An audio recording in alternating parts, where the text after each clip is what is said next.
everybody, and welcome to the Kieran Patrick Kelly case, part 2. So today we're going to start with Geoff Platt. Now, for those who don't know, Geoff Platt is the author of The Underground Killer that was released in 2015. And he was also actually the junior detective for Kelly at the time. Now, when that book was released, everybody was shocked. They were not the fact that, well, yeah, I suppose the fact that there was a serial killer, but the fact it was hidden for over 30 years and it's only now coming to light. Well, when a journalist or reporter, whatever you want to call him, Rob Mulhern, managed to track Geoff down, sit down and have a conversation and interview and just chat about Kieran and what he went through with him. Now, when he sat down with him, he said that being the junior detective, he managed to sit down and witness the interviews in the interview room and watch Kieran Kelly confess. Apparently he confessed to 16 murders in that room, which we all know, well, those that watch part 1, that he actually confessed to up to 15. There wasn't a solid number, it was 13, 14, 15, not 16. But what Geoff also said is that he actually, in fact, murdered 24. That's what Kieran said to Geoff. Now, Kieran was handcuffed to Geoff every time he was going to court, and apparently this is when he confessed to all the extra murders. He said that he'd just go to the underground tunnel and he'd just pick out random people, never mind who's around, and he'd just push them in front of a train. And he'd run away and he'd get away with it every single time. Like, what a hobby. It's a bit madness if you ask me. So Geoff said that every time Kieran admitted to one, he'd give a time or a date even, of when it happened. And he'd go check the newspaper archives and he'd see that there was a death reported that day, but it was down, they put it down to suicide. There was never really an investigation. What Geoff didn't tell Kelly, at the time when he was handcuffed and talking to Kelly, as Kelly was giving him all this information, is that Geoff was upgraded to lead detective.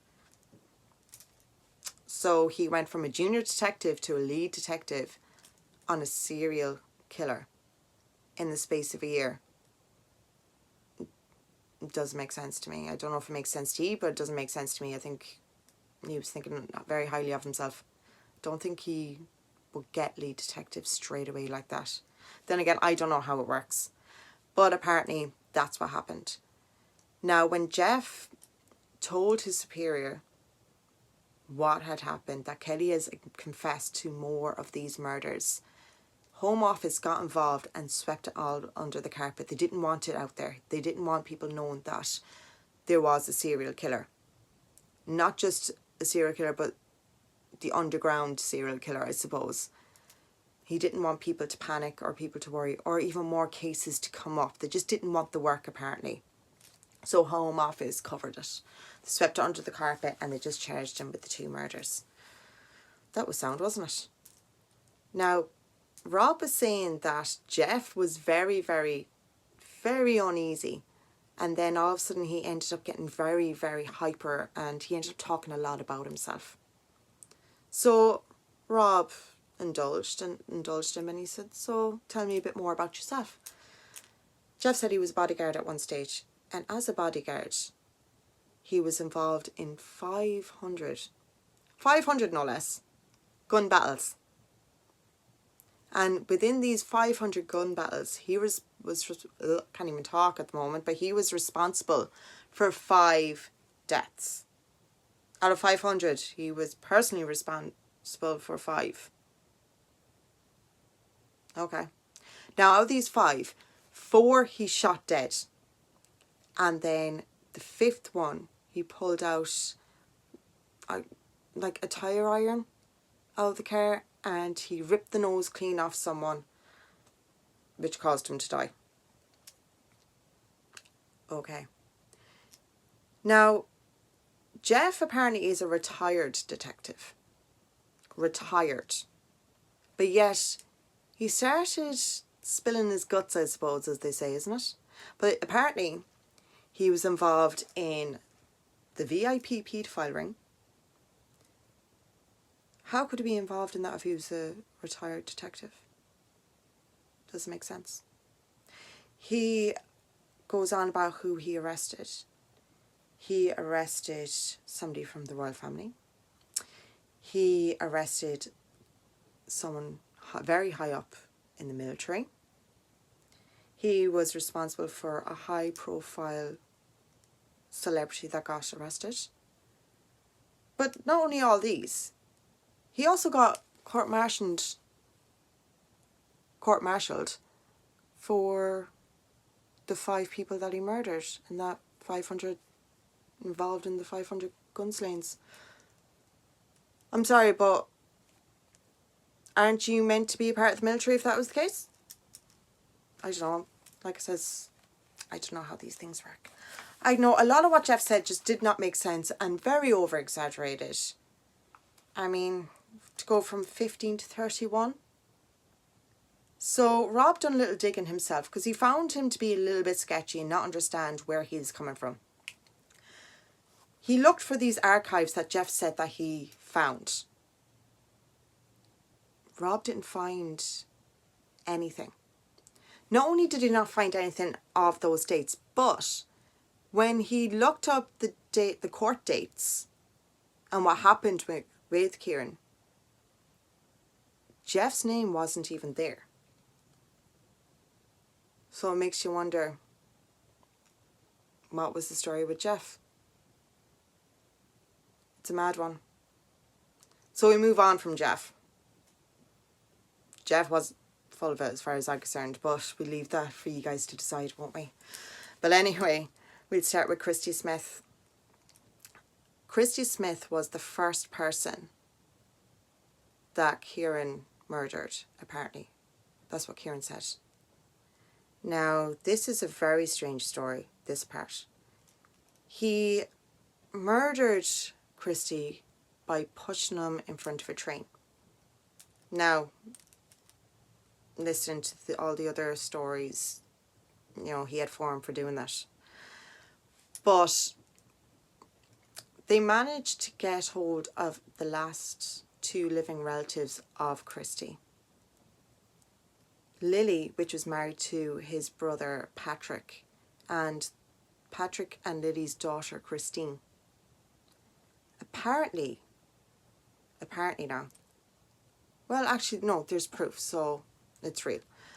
Christy in fact died in 1956. He did not die in 1953 like Kelly stated. And he was not murdered either by Kieran. What in fact happened to Christy was, in 1956 he was working as a lensman on the rail track. And that day he actually had a wife as well. He kissed his wife Kathleen goodbye, went to work, and as he was working, his superior shouted down at him to move out of the way, there's a train coming. Now, there was 2 of them working at the time. One lad that was working with them jumped to the right side, or the left side, sorry, to the side of the tunnel, and the train drove by. But Christy jumped in between the 2 tracks. Now, he avoided the steam train, but he didn't hear the electric train coming the either way, and that is how he died. Kathleen went to identify the body, but the body was so badly damaged that she was only able to identify him by his boots and socks. So many people are wondering, how and why would Kieran admit to such a story, that he murdered his best friend by pushing him in front of a train, that he was even a best friend of Christy, but that not only did he push him in front of a train because he made a silly statement that he should get married. Like, where did that even come from? But he claimed to have killed him 3 years previous. So there's been loads of speculations, and the main one that sticks out and that everybody thinks could have happened is because Kelly was he was a serious alcoholic, and he did have problems with tablets as well. So his mind wasn't always there And the fact that it was a different train station 100 yards up to where Christy actually died, to where Kieran says he killed him. People have come to think that maybe that day Kieran and Christy, they might have known each other. The fact that Kieran knew of Kathleen and have said in statements about Kathleen that obviously they would have known each other, but maybe they did have an argument that day. And maybe he did push him, but not in front of the train, but onto the tracks, and just walked off and never seen what happened. And then years later hear of Christy's death, and just in his brain thought, oh my God, I pushed him in front of that train. He's dead and it's my fault. Maybe. Now, that's speculation. The other one could be the fact that because Kieran was confessing to all of these murders while he was being interviewed, and he liked the status, he liked it, the fact that he was going to be known in the public eye as a serial killer, that he was going to be infamous. He loved that feeling. Maybe he read it in the newspaper article, read about the fact that Christy had a wife called Kathleen, and made it up to claim that death. Or another one is, maybe he was sick of sleeping on the streets, being cold, knowing that he's not going to survive much longer, and thought, right, the only way I'm going to get this, a roof over my head, last resort, get locked up, a forever roof over my head. There's a lot of different stories of Kieran Patrick Kelly, and I find it very, very strange that there are so many. But guys, if you look him up, there's a brilliant podcast called The Nobody Zone, and it explains a lot more in that into detail. But there's a load of brilliant articles as well, but that one is a brilliant one to watch. There's 8 episodes altogether. Give it another watch and you guys can make up your own mind. So that is today's podcast. Thank you so much for tuning in, and hopefully I'll see you next Friday. Bye.